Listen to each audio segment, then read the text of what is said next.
کھو دینے کا غم اس کے لیے ناقابل برداشت تھا۔ پہلے ماں اور اب بہن بھی اس بے رحم دنیا میں وہ اکیلی رہ گئی تھی۔ یوں ہی وقت گزرتا گیا، عائشہ کی زندگی انہی ظلم و ستم سے بھرپور گزرتی رہی۔ عائشہ جوان ہو گئی تھی، اس کی خوبصورتی اس کی ماں کی طرح بے مثال تھی۔ چچی اور اس کی بیٹی شازیہ ہمیشہ ہی عائشہ کی خوبصورتی سے حسد کرتی تھیں۔ شازیہ عام سے نیم نقش کی مالکن تھی اور عائشہ کے مقابلے میں وہ بالکل ہی خوبصورت نہیں لگتی تھی۔ عائشہ کی خوبصورتی سے جلتی رہتی تھی۔ ایک دن ایک اچھا رشتہ آ گیا۔ چچی نے سختی سے عائشہ کو منع کیا، مہمانوں کے سامنے تم چائے نہیں لاؤ گی، میری بیٹی شازیہ خود مہمانوں کے سامنے چائے لے کر جائے گی۔ عائشہ نے خاموشی سے سر ہلا دیا، کیونکہ اسے ان سب باتوں میں کوئی دلچسپی نہیں تھی۔ مہمان آئے اور باتوں کا سلسلہ جاری رہا۔ شازیہ چائے لے کر آئی، مگر اچانک چائے اس کے ہاتھ سے گر گئی۔ زوردار چیخ کے ساتھ شازیہ نے عائشہ کو آواز دی، عائشہ یہ گندگی صاف کرو، میرا ہاتھ جل گیا۔ عائشہ جیسے پرندے کی طرح دوڑتی ہوئی وہاں پہنچی، دل میں خوف اور اضطراب کے ساتھ۔ وہ جانتی تھی کہ بلاوا صرف اس کی طرف تھا، یہ اس کا فرض تھا کہ سب کچھ فوراً ٹھیک کرے۔ وہ فوراً گری ہوئی چائے اور کپ اٹھانے لگی۔ مہمان جو محض باتوں میں مشغول تھے، اچانک ان کی نظر عائشہ کی خوبصورتی دیکھ کر وہ سب حیرت زدہ رہ گئے۔ اس کے نیم نقش، سانبلی رنگت اور بے ساختہ وقار نے سب کو جادوئی انداز میں متاثر کر دیا۔ عائشہ کی موجودگی میں ایک خاموش حسن اور وقار تھا جو کسی بھی محفل کو بدل سکتا تھا۔ میرے بھائیوں، لڑکے کی ماں نے حیرت سے چچی سے پوچھا، ارے یہ تو بتاؤ یہ لڑکی کون تھی؟ چچی نے فوراً کہا، یہ ہمارے گھر کی ملازمہ ہے، یہاں کام کرتی ہے۔ مہمان خاموشی سے وہاں سے روانہ ہو گئے، مگر چچی کا غصہ اتنا بڑا ہوا تھا کہ اس کی آنکھوں میں آگ جل رہی تھی۔ اب یہ غصہ عائشہ پر نکالنا تھا اور وہ لمحہ قریب تھا۔ چچی کا غصہ ایک دم پھٹ پڑا، اس کے چہرے کی لالی اور آنکھوں کی آگ کسی طوفان کی طرح بھڑک رہی تھی۔ اس نے عائشہ کو ایک زوردار تھپڑ مارا اور چیختے ہوئے کہا، حرام خور، منع کیا تھا نا کہ مہمانوں کے سامنے مت آنا، پھر تو کیوں آئی؟ عائشہ کی آنکھوں میں آنسو بہہ رہے، وہ لرزتی ہوئی آواز میں بولی، چچی آپ ہی نے تو بلایا تھا۔ شازیہ کے ہاتھ پر چائے گر گئی تھی، مگر چچی نے ایک لمحے کے لیے بھی اس کی نہیں سنی۔ چاچی بہت ظالم عورت تھی، وہ دیکھیں آگے کیا کرتی ہے۔ بڑی مزیدار کہانی آپ کے سامنے میں بیان کر رہا ہوں۔ پھر یہ ہوتا ہے کہ اس دن عائشہ اپنے زخموں اور دکھوں کے ساتھ کمرے میں بیٹھی رہی، روتی رہی، ہر بار یہی درد دہرایا۔ جب بھی رشتے والے آتے ہمیشہ عائشہ کی خوبصورتی کی تعریف کرتے، اور یہ بات چچی اور شازیہ کے دل میں ایک کانٹے کی طرح کھٹکتی تھی۔ چند دن بعد چچی نے ایک خطرناک منصوبہ بنایا۔ اس کے ذہن میں ایک خوفناک خیال پروان چڑھنے لگا۔ وہ کیا کرتی ہے، عائشہ کو راستے سے ہٹانا ہی ہوگا تاکہ شازیہ کا رشتہ کسی شاندار گھرانے میں طے ہو سکے۔ مگر سب کے سامنے یہ کام کرنا ممکن نہ تھا۔ گاؤں والے تو دیکھتے اور سوال کرتے، یہ قدم قانونی طور پر بھی بہت ہی خطرناک تھا۔ دیکھیں وہ ظالم عورت اب کیا کرنے کو جا رہی ہے، آپ کے سامنے ہم بیان کرنے کو جا رہے ہیں۔ اگلے روز چچی نے عائشہ سے کہا، جاؤ کنویں سے پانی بھر کر لاؤ۔ عائشہ نے خاموشی سے گھڑا اٹھایا اور کنویں کی طرف چل پڑی۔ پانی بھر کر جیسے ہی وہ واپس پلٹی، اچانک کسی نے اس کے منہ پر رومال رکھ دیا۔ وہ گھبرا گئی، مگر لمحے پر میں ہی بے ہوش ہو گئی، اور ایک رومال پوش آدمی خاموشی کے ساتھ عائشہ کو اپنے بازو میں اٹھائے وہاں سے چل پڑا۔ عائشہ بے ہوش تھی، دنیا بے خبر نہیں جانتی تھی کہ اسے کہاں لے جایا جا رہا ہے۔ یہ آدمی کون تھا جو اسے اپنے ساتھ لے جا رہا تھا؟ چچی میری بھائیوں گھر کے آنگن میں مطمئن بیٹھی تھی، تبھی اس کا فون بجا۔ فون کان سے لگاتے ہی وہ مسکرائی۔ دوسری طرف سے کسی نے کہا، کام ہو گیا ہے۔ چچی کی مسکراہٹ اور زیادہ پھیل گئی۔ بیٹی نے پوچھا، اماں بتاؤ کیا ہوا ہے؟ چچی نے آہستہ مگر اطمینان سے کہا، بیٹی کام ہو گیا ہے، اب اس منحوس نے ہماری جان چھوٹ گئی ہے۔ دوسری طرف جب عائشہ کو ہوش آیا تو وہ خود ایک کمرے میں پائی، وہ کرسی پر بیٹھی تھی کہ اس کے ہاتھ بندھے ہوئے تھے۔ خوف اور اضطراب کے ساتھ اس نے اپنے ہاتھ کھولنے کی کوشش کی، مگر خوش قسمتی سے وہ کھل گئے۔ فوراً اس نے گھر سے باہر قدم رکھا، اس کا ذہن الجھا ہوا تھا۔ عائشہ نے دیکھا وہ ایک جنگل میں تھی۔ اچانک اس کی نظر ایک آدمی پر پڑی جو شاید کھانا کھا رہا تھا۔ آدمی کو امید نہیں تھی کہ عائشہ اتنی جلدی اٹھ جائے گی۔ وہ فوراً عائشہ کی طرف لپکا، مگر اگلے ہی لمحہ عائشہ نے جنگل میں دوڑ لگا دی۔ دیکھیں پھر اللہ تعالیٰ اس کی کس طرح مدد کرتے ہیں۔ اسے اچھی طرح سمجھ آ چکی تھی کہ وہ اغوا ہو چکی ہے اور پاؤں میں کانٹے چبھ رہے تھے، آنکھوں کے آگے بار بار اندھیرا چھا رہا تھا، دوا کا اثر ابھی تک اس کے جسم میں باقی تھا۔ اگلے ہی لمحہ وہ کسی سے زوردار ٹکرائی۔ دھندلی آنکھوں سے اس نے ایک نوجوان کو دیکھا، پھر سب کچھ تاریک ہو گیا۔ جب دوبارہ ہوش آیا تو خود کو ہسپتال کے بیڈ پر پائی۔ وہ لیٹی ہوئی تھی، اس اپنے ذہن کو بیدار کرنے کی کوشش کر رہی تھی۔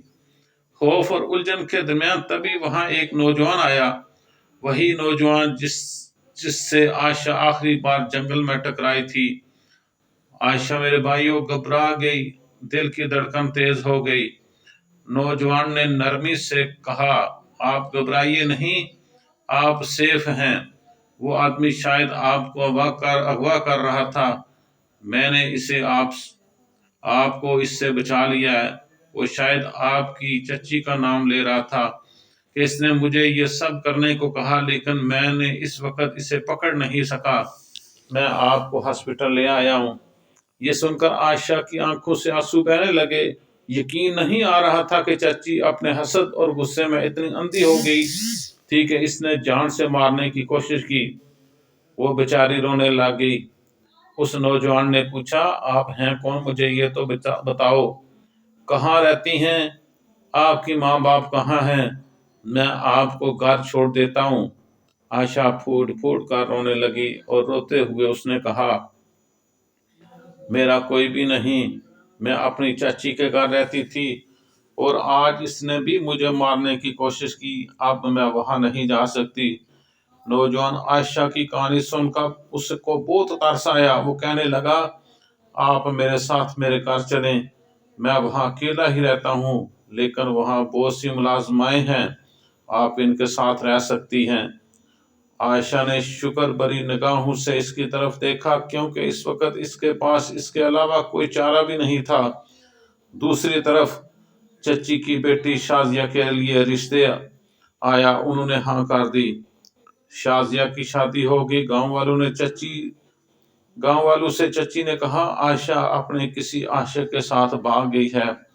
گاؤں والے اس سے برا بلا کہنے لگے، دیکھیں کتنی وہ خراب عورت تھی، کیا کیا اس پہ الزام لگا رہی تھی۔ ہری کیسی عورت تھی، بھاگ گئی، ماں کی عزت کا بھی نہ رکھا، جبکہ چچی خود مطمئن تھی۔ عائشہ نوجوان کے بڑے حویلی نما گھر میں رہنے لگی۔ وہ یہاں کام کرتی اور چند ملازموں کے ساتھ رہتی تھی، لیکن کب نوجوان عائشہ پر اپنا دل ہار گیا، اسے خود بھی خبر نہ ہوئی۔ عائشہ کی خوبصورتی اور نزاکت نے اس کے دل کو جکڑ لیا۔ ایک روز اس نے عائشہ سے کہا، میں تم سے محبت کرنے لگا ہوں، میں ایک سیدھا سادہ انسان ہوں، یہاں اکیلا رہتا ہوں، میرے والدین کا انتقال ہو گیا ہے، میں تم سے شادی کرنا چاہتا ہوں۔ عائشہ جو حیا کی لڑکی تھی تھوڑی دیر سوچ میں پڑ گئی، کہاں وہ جھونپڑی جیسے گھر میں رہنے والی اور کہاں یہ حویلی اور یہ نوجوان۔ آخر کار یہ ہوتا ہے کہ عائشہ نے اس کے آگے ہاں کر دی۔ یوں عائشہ کی شادی شہریار کے ساتھ ہو گئی۔ شہریار ایک بہت اچھا شوہر ثابت ہوا۔ وہ عائشہ سے بے پناہ محبت کرتا تھا اور کہتا تھا، تمہارے ماضی کے سارے زخموں پر میں مرہم رکھ دوں گا۔ عائشہ جو کبھی ظلم و ستم سہتی آئی تھی، بچپن سے اب تک اس حویلی کی ملکہ بن گئی تھی۔ دوسری طرف دیکھیں کیا ہوتا ہے، اللہ تعالیٰ کی لاٹھی بڑی بے آواز ہے۔ دوسری طرف چچی کی بیٹی شازیہ کو طلاق ہو گئی تھی۔ وہ لوگ نہایت لالچی تھے، انہوں نے جہیز میں بہت سارا کچھ، عرصے کے بعد شازیہ کو طلاق دے دی۔ شازیہ ماں کے گھر واپس آئی اور ہر وقت اپنی ماں سے لڑتی رہتی، یہ سب آپ ہی کی وجہ سے ہوا، نہ آپ مجھے ان کے گھر میں بیاتی نہ میرے ساتھ یہ ہوتا۔ شازیہ کی ماں پچھتاتی رہتی، یہ میں نے کیا کر دیا، ہائے اللہ میں نے یہ کیا کر دیا۔ شازیہ کی ماں بار بار دل میں یہ کہتی۔ ایک روز اس طرح ہوتا ہے کہ شازیہ کی طبیعت اچانک بے حد خراب ہو گئی۔ تیز بخار نے اس کا چہرہ لال کر دیا، مگر اسی بخار نے اس کی جان لے لی۔ شازیہ کی ماں چیخ چیخ کر رونے لگی، اپنی جوان بیٹی کے دکھ نے اندر ہی اندر اس عورت کو اتنا چاٹنا شروع کر دیا۔ یہ ہماری بیٹی کو کیا ہو گیا، یہ کیسے ہو سکتا ہے، وہ بار بار خود سے سوال کر رہی تھی۔